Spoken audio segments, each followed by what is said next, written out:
good weekend of Indian summer, Arnold. Leaves are turning, the bass are biting, and I'm about to go fishing with my favorite grandson. I'm your only grandson. You and me, Arnold, nothing's gonna stand in our way.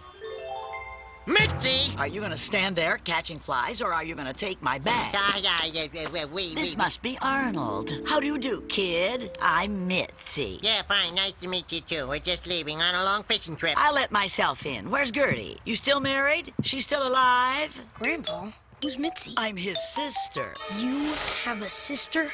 We're twins. I'm the oldest by 6 minutes, so that makes me his big sister. Ain't that right, Phil? Great Aunt Mitzi? Call me Aunt Mitzi. It makes me sound younger. Did you grow up in the boarding house, too? Sure did. Only it was a lot nicer back then. Looks like Phil here has let the place go to pot. You got that right, lady. This joint's a regular flea bag. Yes, it is falling apart. How come I've never met you before? Do you live a long way away from here? I live right in town. Phil and I just haven't spoken to each other for 70 years. 71, but who's counting? It's 70. Nice of you to show up out of the blue and point that out, Mitzi, but enough small talk. Let's call a spade a spade. You hate me and I hate you. So what are you doing here? I want to get to know Arnold. He's my relative, too, you know. He seems to be a very nice boy, in spite of his upbringing. Yeah, he's a nice boy. Now, when are you leaving? Who said anything about leaving? I'm here to stay. Stay! That's right. This house is as much mine as it is yours. I have every right to live here. Why, that's wonderful, Mitzi. You can sleep in our bedroom. Our bedroom? We'll have a sleepover, just like when we were girls. Well, just a second. Where am I going to sleep? Doggone it, thought I was going fishing, giving up my own bed so my incredibly irritating sister can hog it and stink up all the pillows with her smelly, oozy toilet. I'm sure by tomorrow you'll work something out. Oh, we'll work something out, all right. I'll work her right out the front door. Grandpa, I can't believe you'd want to throw out your own sister.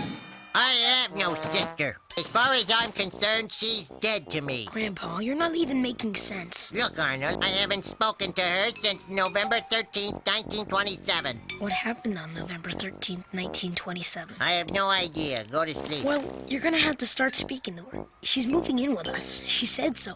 Yeah, she did say that. So I guess that means there's only one thing I can do. Make peace with her? No! Haven't you been listening to a word I've said? I've got to get her to change her mind about moving in. That's right, Arnold. Come tomorrow, it's all out war.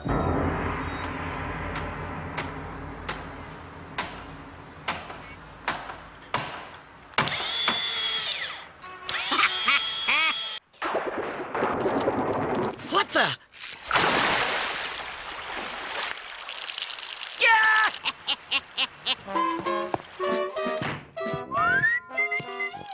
Oh, unusual weather we're having. Been meaning to fix that roof. I wouldn't try to use the shower if I were you. Water heater's broken.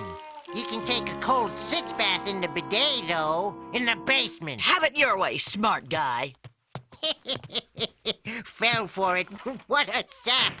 All right. If you need me, I'll be in the shower, Arnold. Oh, you beautiful doll, you great big beautiful doll. It's a, oh, it's hot. Oh, you do it.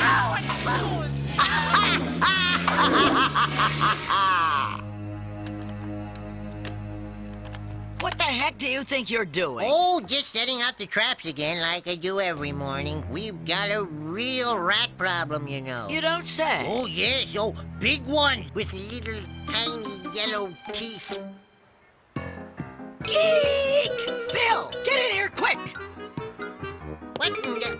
Ow! Ow! Ow! Ow! Ow!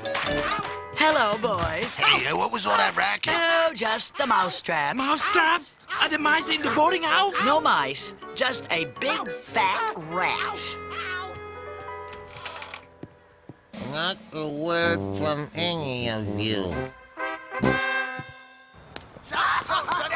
Yes, tell us more embarrassing stories. Well, you see, Phil was only partially toilet trained at that point. Not like Come he on, ever was Grandpa. fully. These are pretty funny stories. She'll be laughing out the other side of her mouth in a minute. What do you mean? I put laxative in her yams. You what? Oh, finished already, Mitzi? Here, have some more yams. No thanks, Gertie. I actually don't care for yams. I gave all of mine to Phil. I spooned them onto your plate while you weren't looking. That's it, Mitzi! The final straw! I have had it up to here with you! This is my house, and I say it! Oh, boy. Hold that thought, excuse me. Nighty-night, Phil. Sleep well. Feeling any better? I get a little attached once in a while, otherwise I'm fine. What are you working on? Mitzi's doomsday device. Mitzi's doomsday device? All this time I've been thinking too small, Arnold. Everything I've tried so far, she's turned it right back on me. Well, I gotta think big, see? I gotta invent some kind of contraption that's gonna fix her good. Oh, yeah, fix her butt good. Okay, Grandpa. Sounds great. Get some rest, okay? Night-night, Arnold. Good night, Aunt Mitzi. Grandma, I got a problem. Shh, Cardo. I'm closing in for the kill. I'm worried about Grandpa and Mitzi. I really like her, and I know you do too. But Grandpa just can't stand her. He hates her so much, I'm afraid he's about to do something drastic. I just don't get why. Colonel, the thing to remember in times like these is to keep your nerve. Coolly approach your prey, take aim, then strike. And try looking on the top shelf in the parlor next to the cactus.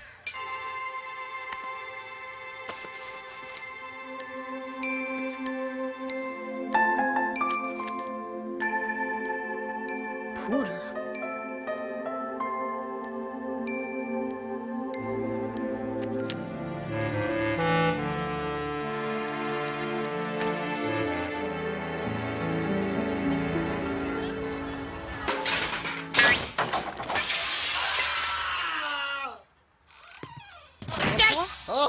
Oh, it's only you, short man. What are you doing? It's all ready. What's ready? Mitzi's doomsday device. Come on, I'll show you. Careful where you step. See, when Mitzi opens her bedroom door, this bucket will pour cold water onto her and she'll jump sideways onto this ironing board, which will bend back on this spring and jettison her out the window into a hornet's nest. Grandpa, you can't jettison Aunt Mitzi out of the second floor window. Sure I can. I already tested it on Oscar, and he's more or less the same weight. Grandpa, this is crazy. There's gotta be a better way for you and Mitzi to work out your problem. But I can't stand her, Arnold. There's only room enough for one of us in the boarding house, and I've got to get rid of her. I bet there was a time when you two really loved each other. Now, how would you know? Mitzi and I never agreed about anything. Oh, yeah?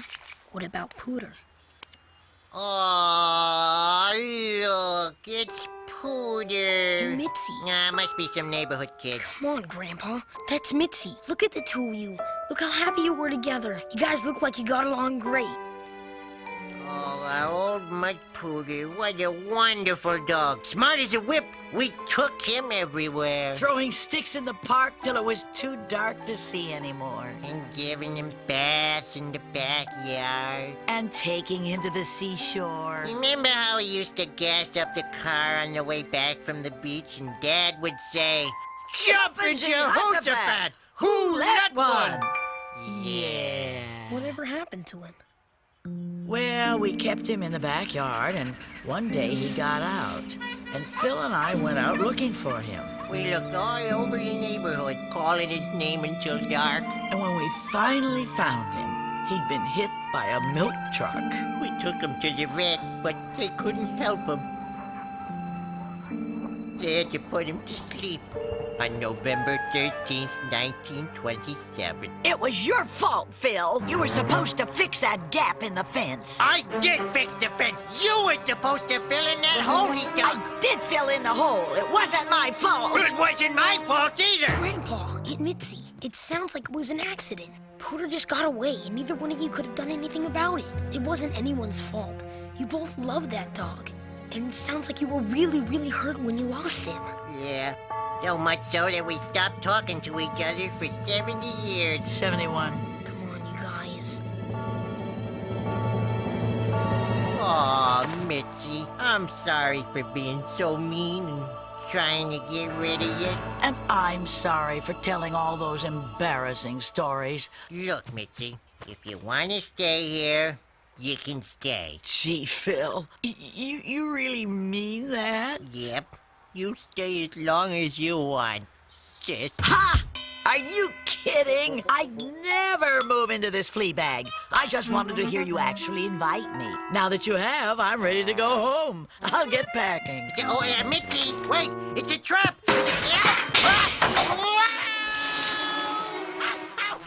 It's me! No! Ow! Ow! Well, let's go pull the old boy out of the hornet's nest.